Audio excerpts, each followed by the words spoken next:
Magandang umaga po sa ating lahat mga kaprobinsya. Isa naman pong mapagpalang araw sa ating lahat ng mga probinsyano na dapat natin magpasalamat sa ating Panginoon. Una, tayo po ay nagising. Malakas ang ating pangangatawan, wala po tayong sakit, at tayo ay binigyan na naman ng isang araw na buhay ng ating Panginoon na dapat natin ipagpasalamat. So ngayon po pala mga kaprobinsya, ito yung araw na kinaantay natin ng pagtatanim ng mais. Kasama ko po yung aking tatay, nauna na po siya, na siya pa yung tagahukay, ako naman po yung tagatanim. So ito po yung ating mga alagang aso mga kaprobinsya, ang kulot ni Luningning. Ayan o, tingnan nyo yung ating mga alagang aso, napakalalambing mga kaprobinsya.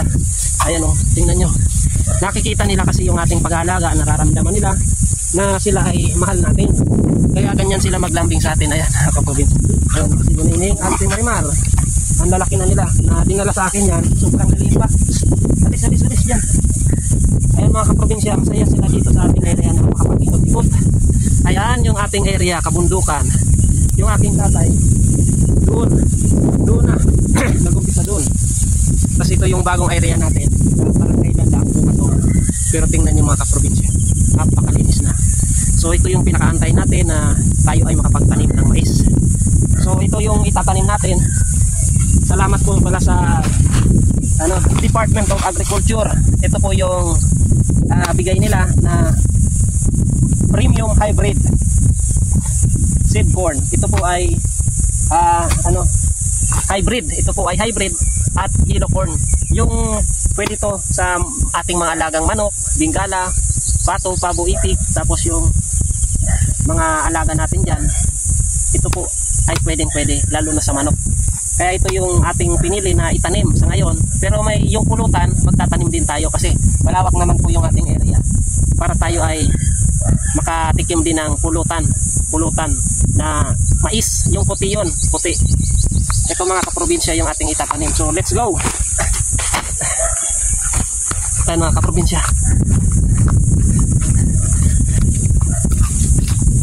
Yung aking lalagyan, yung lalagyan ng pako, dito ko ilalagay yung mais. Ayan, ang gaganda ng mga kaprobinsya ng ating tanim na kalamansi. Ayan. Tapos ito yung kawayan na yan, na nadamay ng pagkasunog, pero hindi naman sila mamamatay. Hindi sila mamamatay mga kaprobinsya, tutubo din yan. Ayan, ito yung buhay ng isang farmers. Malakas dapat yung pangkatawan mo, pero sa araw-araw na ginagawa natin to, lang to, simple na lang to, hindi to mahirap dahil sanay tayo sa ganitong trabaho. Akyat baba sa bundok. Ayan, ayan, dito na nag-umpisa yung papa ko. Ayan mga kaprobinsya.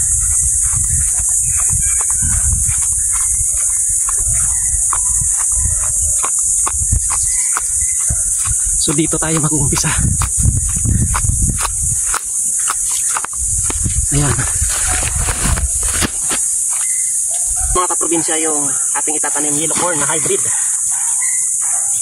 Yung aking lagayan mga kaprobinsya, yung lagayan ng pako to. Ito yung gagamitin natin para mas madali.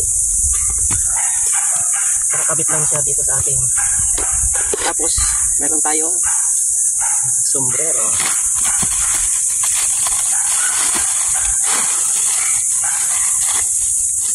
Mga kaprobinsya,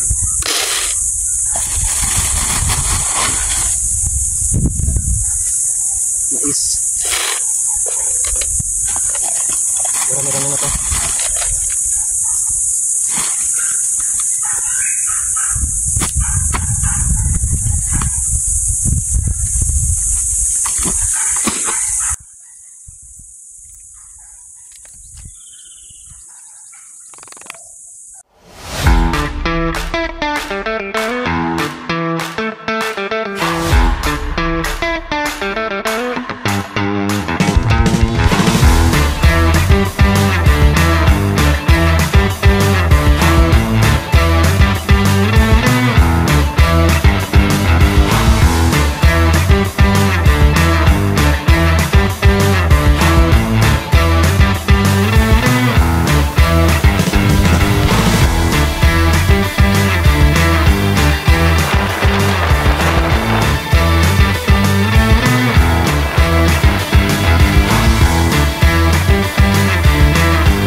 mga kaprobinsya, patuloy pa rin yung ating pagtatanim ng mais.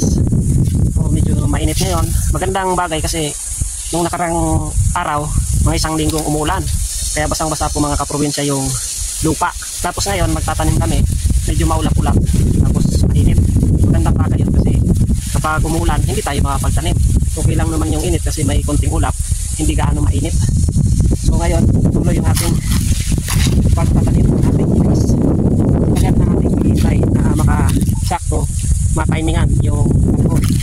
Ngayon yung tamang pagkakataon, tayo tayo kapagtanim ng mais. Ayan mga kaprobinsya. Ayan, ito, lagayan ng pako to. Ito yung ginamit ko para mas madali, mas mabilis sa pagtatanim. Yung papa ko yung taga-hukay, ako naman yung taga-lagay sa mga prutas. Ayan mga kaprobinsya. Hanggang doon na yung ating nataniman. Doon pa lang, tapos doon pa hanggang doon. Yun yung tataniman natin mga kaprobinsya. Hanggang doon, tapos pababa dito.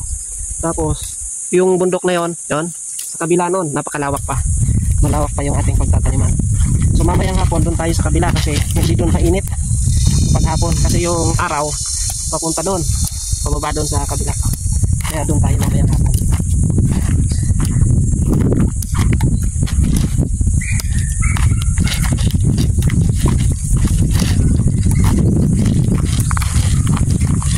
Ayan mga kaprobinsya, dito medyo malilim.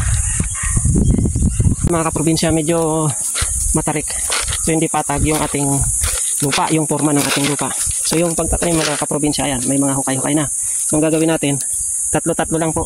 Tatlo-tatlo lang yung ating ilalagay. Tapos tabon.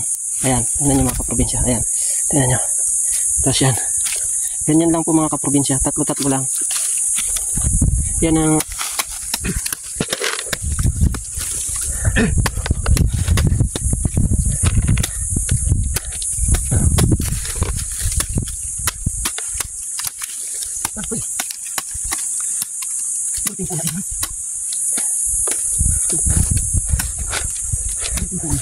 Yan, ganyan lang mga kaprobinsya yung pagtatanim. Tatlo-tatlo lang. Ayan.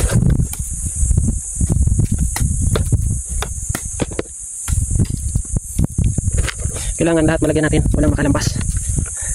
Walang maiiwan na hindi pa natatabunan. Ayan. Ayan mga kaprobinsya.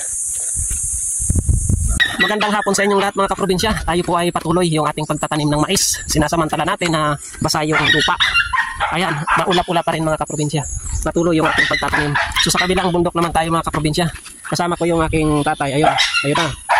Dala niya yung asarol. Siya yung taga-hukay. Ako pa rin yung magtatanim. Ako pa rin yung tagalaglag ng buto sa mga hukay. Ayun mga kaprobinsya, nakikita niyo po yung ating mga kalabasa. Ayun, napakalawak mga kaprobinsya. Tingnan niyo, ayan. Ito. Ang pinakamaganda niyan mga kaprobinsya. Ayun, ayun. Tapos ayan, ito. Ang maganda ng mga kaprobinsya. Yung halos yung lupa, matakpan na nila. Ayan, yung kagandaan kapag umulan mga kaprobinsya. Tapos may portion tayo dito na ayan, kailangan na naman natin isprayin. Dahil nga sa tagal ng pag-antay natin ng ulan, tumubo na naman po yung mga damo. Tumubo naman yung mga damo.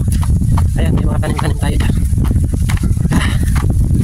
Kaya kailangan natin isprayin pa din yung mga damo, pang-damo, demolition.